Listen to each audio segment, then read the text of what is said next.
La 6e édition du Raid-Ave 974 est lancée et le coup d'envoi de la première épreuve sera donné cet après-midi sur la plage de Saint-Paul. En attendant, les raideurs découvrent leur camp, s'installent et vont prendre connaissance des premières consignes avant le départ. Comme tous les ans, le Raid-Ave 974 se renouvelle. Il y aura donc des surprises, mais toujours dans le même esprit et le souci constant de la sécurité, comme l'explique le créateur du concept. Nous sommes cette année sur un parcours qui a été travaillé pour justement surprendre encore les jeunes.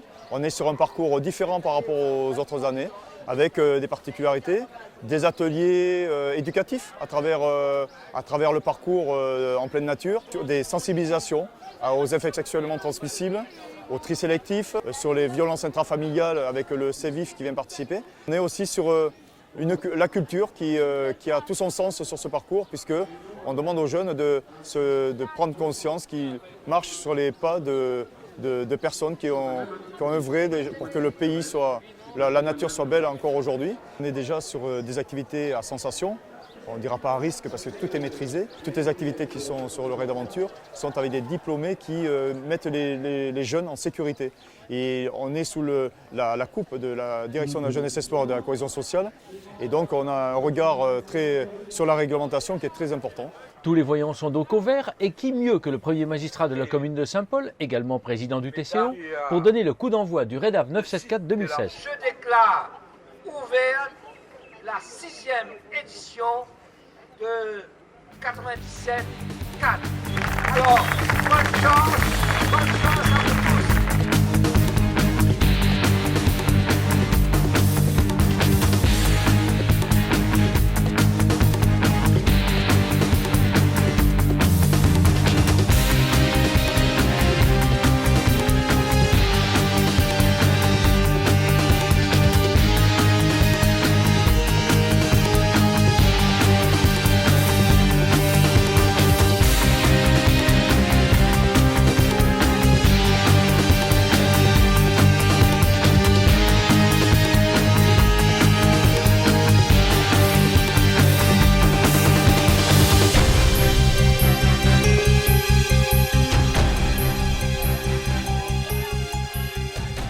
Après la course sur le sable et le franchissement aquatique, 3 équipiers embarquent sur un canoë pour un parcours technique, pendant que le 4e doit affronter la difficile épreuve du grimper coco. Si pour quelques-uns c'est une formalité, il n'en est pas de même pour une grande majorité. Les petites souffrances sont vite oubliées. Les 4 équipiers embarquent ensuite à bord d'un même canoë pour une traversée de l'étang Saint-Paul sous la houlette d'un éco-garde de la réserve naturelle. Un moment unique et privilégié, une véritable communion avec la nature qui mènera les 112 raideurs jusqu'au moulin à eau du chemin Tour des Roches.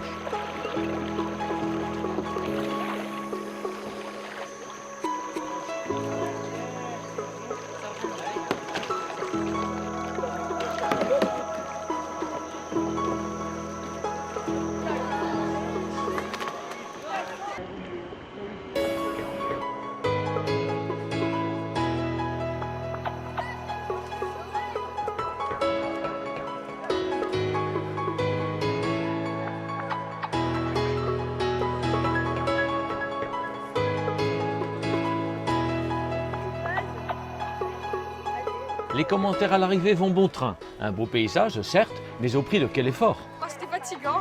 Fatigant, pourquoi? À force de ramer. Bon, t'as regardé un petit peu le paysage? Oui, un petit peu. Oh, t'as trouvé ça comment? Joli. En fait, c'est bien, mais ça demande beaucoup d'efforts. Oui, mais enfin, tu as profité du paysage quand même, non? Un peu? Oui, beaucoup. En fait, l'effort avec la découverte du paysage, on ne se rend pas compte de l'effort et on regarde un peu partout. C'est vraiment extraordinaire. Surtout cette balade au kayak tout à l'heure. C'est extraordinaire. On n'a pas gagné, hein? Pas gagné comme des fous. Et c'était cool. C'est cool. Bon, est-ce que c'était beau le paysage? Ah oui, c'était magnifique.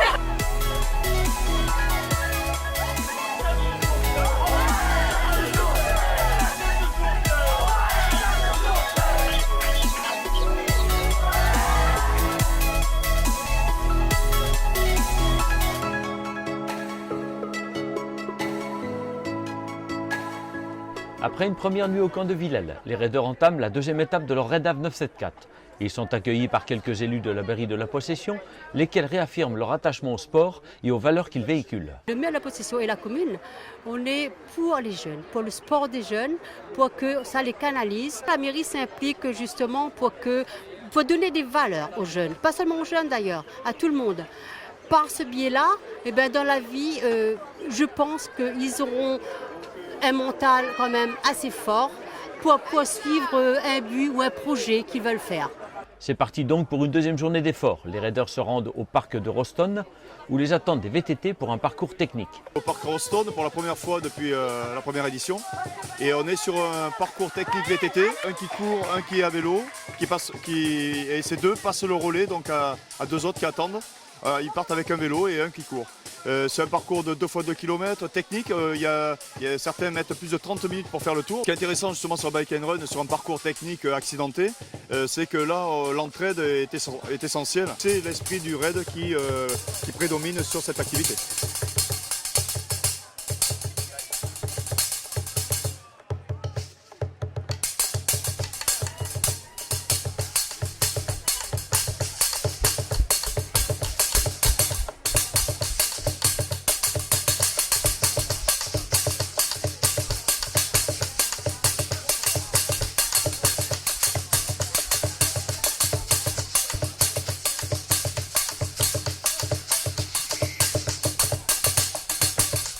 Si le défi physique est important, les raiders ne doivent pas négliger la recherche des indices qui jouent un rôle déterminant dans le classement final des équipes. Chacun y va donc de sa stratégie, bien évidemment. Alors, on a deux approches différentes, qui est une qui s'oriente un peu plus vers la compétition pure, c'est-à-dire on fait des petites réunions secrètes pour essayer de répondre aux questions, et une autre qui est un peu plus participative, où vraiment c'est l'esprit de groupe qui prime sur l'individualité.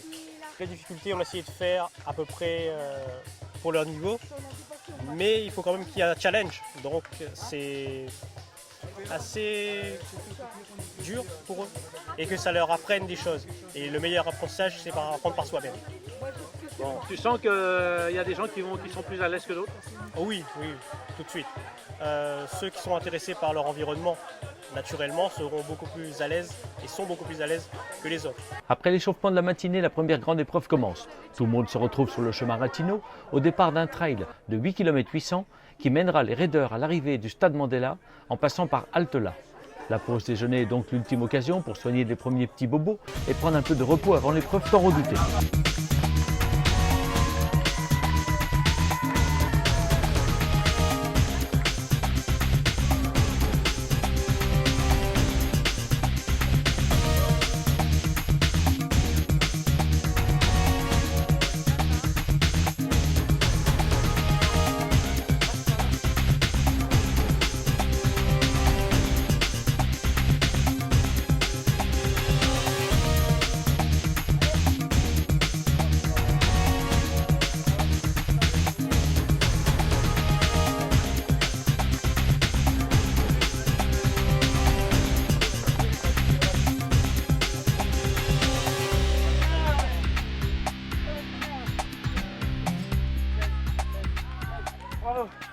Soulagement à l'arrivée au stade Mandela. La fatigue est bien réelle, les organismes commencent à donner des signes de fatigue, mais tous sont unanimes pour affirmer que la solidarité et l'esprit d'équipe ont été déterminants pour venir à bout de cette épreuve. Le fait d'être en équipe, c'est un plus quand même? Ouais.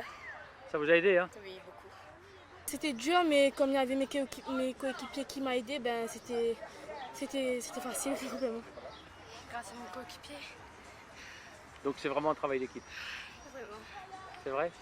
Qu'est-ce que tu vas retenir alors de cette course justement? La solidarité.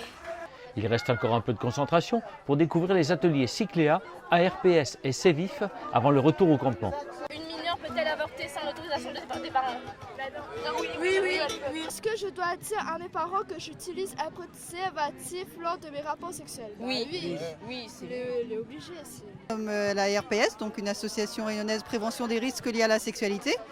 Donc aujourd'hui nous sommes sur le REDAP pour sensibiliser les jeunes sur les moyens de contraception, sur la sexualité en général. Ça peut être aussi bien sur le sexe et la loi, sur les moyens de contraception, les grossesses, l'IVG, voilà, tout ce qui englobe la santé sur la sexualité. C'est le message qu'on veut faire passer aujourd'hui, se protéger, savoir aussi se protéger. Voilà, et puis aussi sur les infections sexuellement transmissibles.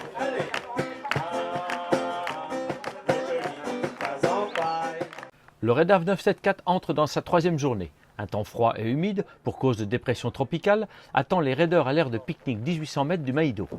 Le programme est chargé et commence par un bike and run de 12 km 800 avec une arrivée au kiosque Vaudeville, un ravitaillement étant prévu au kilomètre 7.7 au gîte des Tamarins. C'est parti pour ce bike and run. Première équipe, c'est parti.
Si le temps est maussade et humide, le moral des raideurs est au beau fixe, malgré la fatigue et un parcours rendu boueux et glissant. La prudence a été de rigueur, l'esprit d'équipe également. Déjà le terrain il était un peu mouillé, c'était difficile. Il y a eu des chutes, pour lui c'était facile. Voilà quoi, on a aimé. On a eu des difficultés, mais bon, une petite chute en vélo, pas très grave. Et voilà, on est arrivé là, très vite, on est content. Aujourd'hui c'était une course assez difficile au début, parce que ça montait vraiment, il y avait beaucoup de rochers, donc en vélo c'était un peu compliqué, c'était pas dur mais c'était compliqué. Après vers la fin c'était un peu plus facile parce que c'était la descente, mais on est tombé beaucoup de fois, enfin juste tombé beaucoup de fois. Mais sinon ça s'est dans l'ensemble bien passé. Un grand coup de chapeau aux préparateurs des vélos, sans qui cette épreuve n'aurait pas pu avoir lieu. 58 vélos pour les participants et à peu près une vingtaine de vélos pour l'encadrement. Beaucoup de travail, beaucoup de préparation. L'infirmerie est en effervescence, mais pas pour des pathologies graves. Le médecin de permanence de la Croix-Blanche est donc rassuré. L'esprit d'entraide a très certainement permis de limiter les accidents. Ils assistent les uns les autres, ils écoutent leur corps et puis ils écoutent aussi leurs petits camarades, ils se soutiennent, ils s'épaulent. Donc ça c'est quelque chose de vraiment important et en effet, on n'a pas de grosse casse aujourd'hui, c'est parce qu'ils sont ensemble, contents d'être ensemble et ils passent un bon moment. Après un rapide déjeuner au stade de Bras-Mouton, nos aventuriers se sont équipés de baudriers pour rallier le canyon de la ravine des Colimaçons en empruntant le chemin des Roses et un passage sur la route des Tamarins.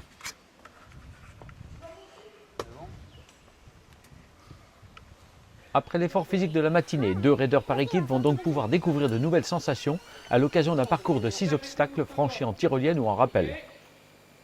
Je suis arrivée sans en rappel comme ça, j'ai jamais essayé.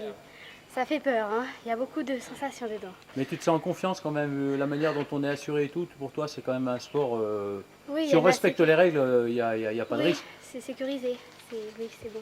Bon, ça te donne envie de recommencer? Un peu. C'est parti.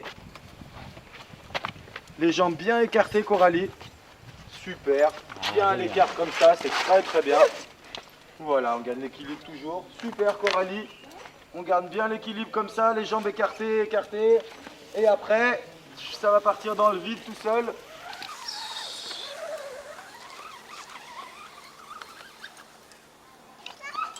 Hop, dès que tu es à terre, Coralie, tu peux défaire les mousquetons et me redonner les nœuds. Et un beau sourire et un petit signe de la main. Sécurité oblige, le franchissement des obstacles a pris du temps et les raideurs ont fini leur parcours juste avant la tombée de la nuit, fatigués mais contents d'avoir réussi. Claude Henry est satisfait après cette 3e journée, la progression dans l'effort est bien maîtrisée, ses aventuriers sont au rendez-vous, l'aventure peut continuer. On essaie de faire un parcours et un programme qui correspond à l'âge des jeunes, tout en les poussant un peu dans leurs limites. Au fil des 6 années, on est à la 6e année, on sait qu'on peut aller à un certain niveau d'effort et que les jeunes sont capables de puiser. On les met dans le dur, on n'est pas dans le danger, on est dans la sécurité. Et les jeunes, à la fin de la journée, justement, ils sont tout fiers d'avoir réussi. C'est l'hiver austral et les journées sont plus courtes. L'arrivée au camp s'est donc faite de nuit, une arrivée en chanson, la bonne humeur étant toujours de rigueur. Dernière nuit à Villèle pour les raiders. Demain, toute la logistique du REDAF 974 se déplace au camping de l'Ermitage.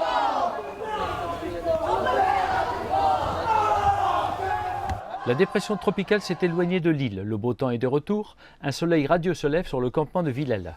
Chacun débute la journée à sa façon, avec un petit échauffement matinal, histoire de réveiller les organismes. Au programme également, pliage des tentes et rangement des bagages, puisque le camp de base s'installe au camping de l'Ermitage. Au programme ce matin, un trail de 9 km qui conduira les raiders de la Savane à la plage du Cap Omar. Le premier tronçon se situe entre le stade de Villèle et le Cap Laoussé, avec un franchissement sous la route des Tamarins, la traversée de la D1 pour une halte équitation.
Le cheval est le meilleur ami de l'homme, certains cavaliers en herbe découvrent et ne sont pas complètement rassurés. Heureusement, les chevaux le savent et se montrent très compréhensifs. C'est la première fois qu'ils montent à cheval pour la plupart, oui, mais ça va, ils ont l'air de se débrouiller à peu près et puis ils ont l'air d'apprécier l'activité, donc c'est sympa. Sympa, bah, ça va, il écoutait pas mal. T'as pas eu d'attraction, ça va? Non, ça va. On se le refera. Ouais. Allons la Soso! Ouais!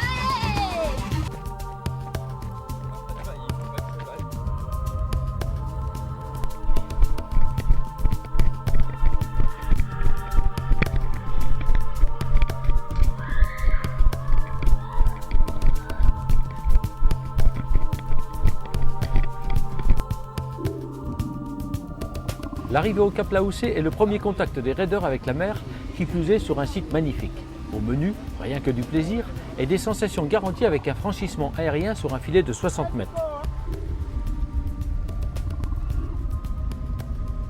Bon là, content d'y être? Ouais. C'est pas fatigant là, puis il y a des bonnes sensations là. On a couru tout ça pour ça. Bah oui, bah c'est bien. Bon, t'es contente?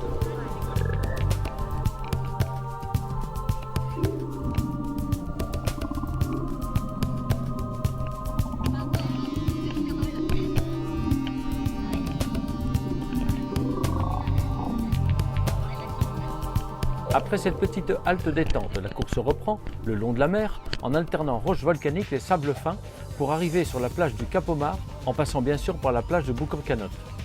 À l'arrivée, le déjeuner ainsi que d'autres activités attendent nos aventuriers. L'arrivée au Cap Omar s'est faite sans difficulté, même si les raiders préfèrent finalement la course sur les sentiers secs de la savane que sur le sable mou et humide de la plage. Courir sur le sable, c'est pas très facile non plus, avec les chaussures qui s'enfoncent, donc voilà. C'est un rythme à prendre, non? Ouais, c'est un rythme à prendre, à se baser sur les filles qui ont bien géré aussi, c'est bien, donc je suis content. Bravo les filles. Pour cette dernière étape de la journée, les équipes se répartissent dans plusieurs ateliers. Du tir à l'arc, la recherche de l'indice numéro 7, des ateliers éducatifs, dont celui du planning familial qui semble avoir eu beaucoup de succès. Qu'est-ce que tu as appris de cet atelier? J'ai appris qu'il fallait me protéger, comment se protéger aussi. C'était bien, de moyens de contraception pour se protéger, pour ne pas gagner le sida. Des choses que je savais déjà par rapport au cours de SVT en 4e. Mais après on a appris surtout par rapport aux préservatifs féminins. Enfin, une ultime sensation de la journée, la dernière tyrolienne du REDAF 974.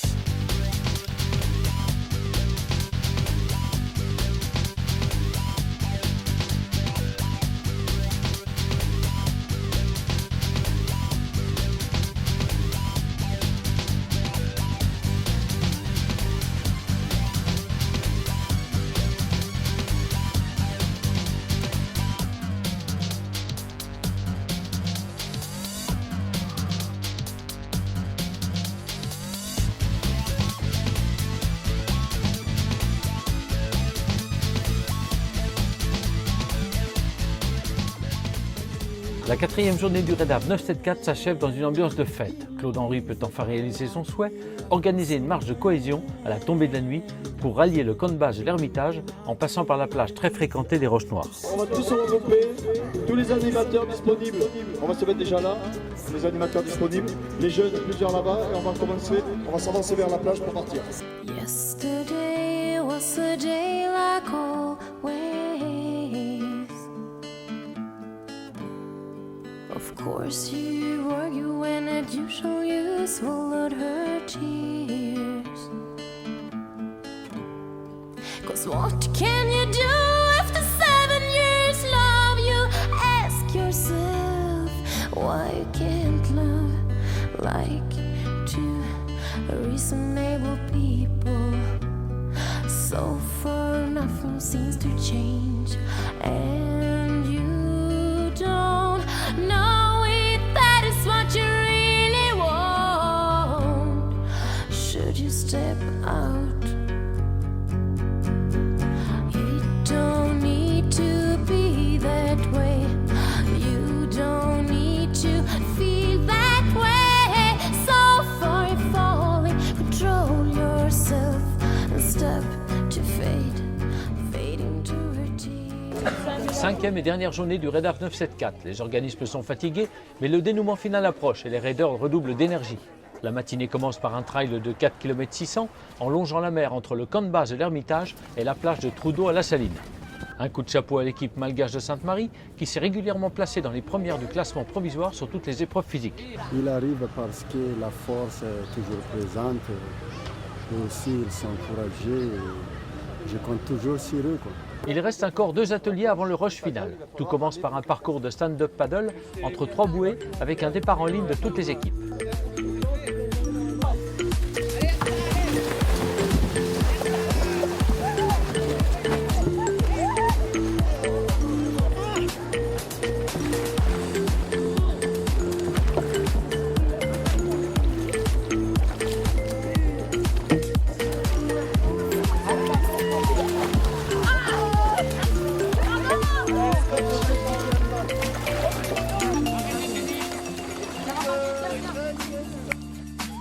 Vient ensuite un atelier spéléologie quelque peu original. En effet, pour la première fois, l'organisation du REDAF 974 a eu l'autorisation exceptionnelle d'emprunter la grotte du Trudeau, située sur un terrain privé habituellement interdite au public. L'entrée supérieure de la grotte débouche en rappel de 10 mètres sur une galerie obscure. L'accueil se fait sur un bout de plage de sable blanc et offre aux lueurs des lampes frontales un spectacle étonnant, un tunnel de lave datant d'une éruption lointaine. Au bout de 50 mètres, nos aventuriers s'immergent ensuite dans une eau saumâtre et glacée pour découvrir une salle de roches volcaniques de 5 mètres de profondeur sur 6 mètres de large et 50 mètres de long. Un puits de lumière venant d'un ancien effondrement de la voûte les éclaire et les guide vers la sortie.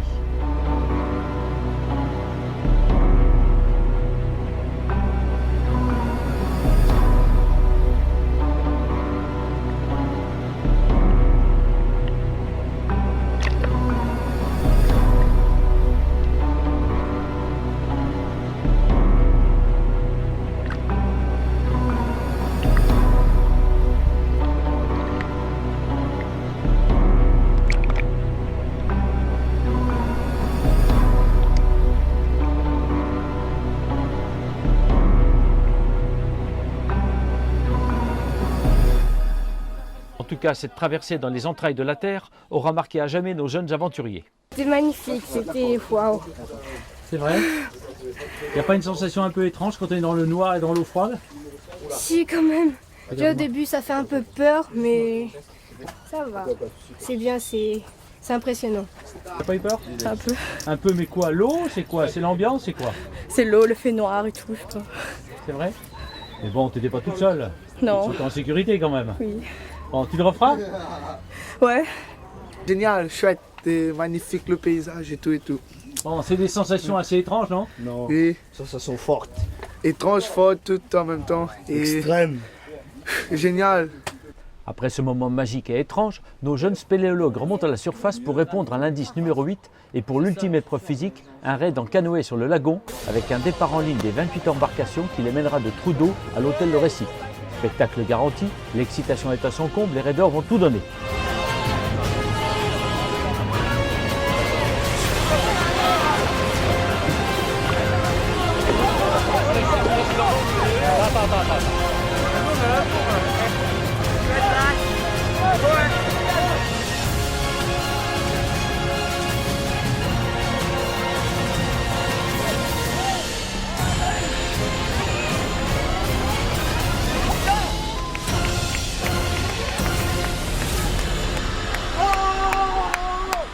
Ah, dites-moi un peu là.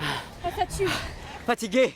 Ça y est, c'est la délivrance et le dénouement final ou presque. En effet, aucune des 28 équipes n'ayant trouvé l'énigme finale, il va falloir départager celles qui ont obtenu plus de 700 points sur le total des 8 indices. Elles ne sont que 4 et le suspense est entier car tout peut basculer pour le classement final du raid.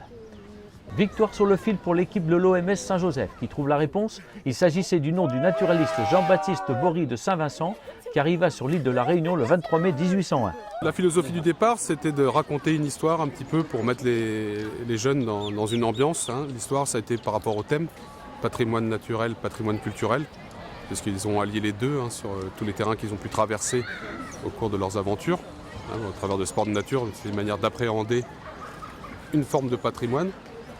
Et donc là, c'était l'histoire. Et donc l'histoire, on les a mis dans la peau d'un explorateur du XVIIIe siècle. Le but, c'est pas non plus bien sûr, pour eux, c'est de résoudre l'énigme.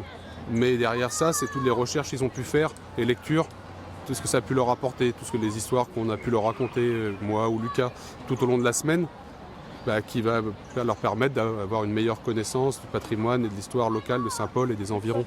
Le fait d'allier le culturel et en même temps le côté sport sont des passerelles qui sont très importantes dans le sens où ça apporte de la cohésion sociale, de l'entraide, du dépassement de soi. On va rechercher des ressources insoupçonnées au fond de chacun de soi. Et puis voilà, c'est que du bonheur. Merci. Belle expérience. Donc première fois on participe au raid. Donc physique pour les enfants, mais aussi physique pour les adultes. Donc super, des paysages à couper le souffle et des lieux où même nous, on l'a jamais vu. Donc c'était super. À l'année prochaine. Ça nécessite un grand investissement, d'abord des enfants, mais surtout et puis beaucoup des encadrants.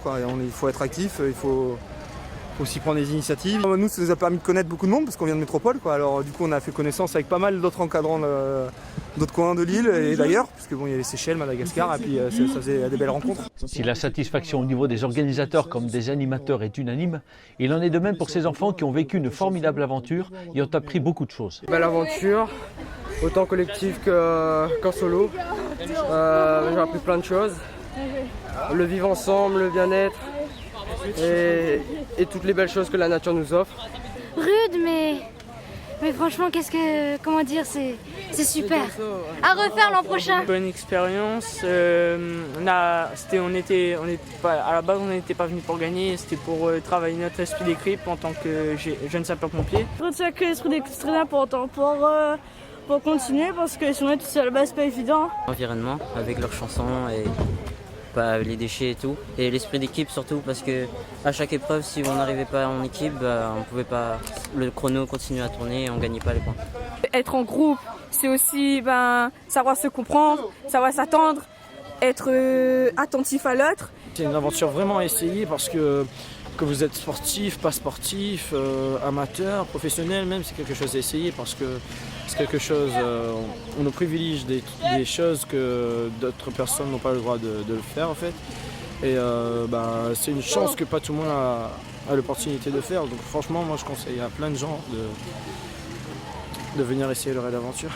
Tout le monde est rentré au camp de base. Le concepteur de cette belle aventure dresse un premier bilan. Voilà, nos 112 jeunes sont arrivés ici au camping de l'Ermitage d'Algon sans grosses blessures, avec dans la tête des souvenirs qu'ils garderont, j'espère, de nombreuses années. Ils ont eu de l'éducation, ils ont eu de la culture sur leur parcours, et ils ont eu des émotions, ils ont eu des sensations, ils ont eu de la douleur, ils ont eu du plaisir. C'est ce qu'on recherche à travers ce Raid Ave 974. Après les émotions et la fatigue, c'est le moment de la cérémonie de clôture du Raid Ave 974. Ce moment solennel ne pouvait pas commencer sans des remerciements. Tout d'abord à l'attention des 45 bénévoles et animateurs, mais également des partenaires et sponsors de cette 6e édition. Je me tourne vers vous, je vous remercie tous de tout ce que vous avez fait pour le Raid Ave 974 cette année encore. On peut applaudir bien fort.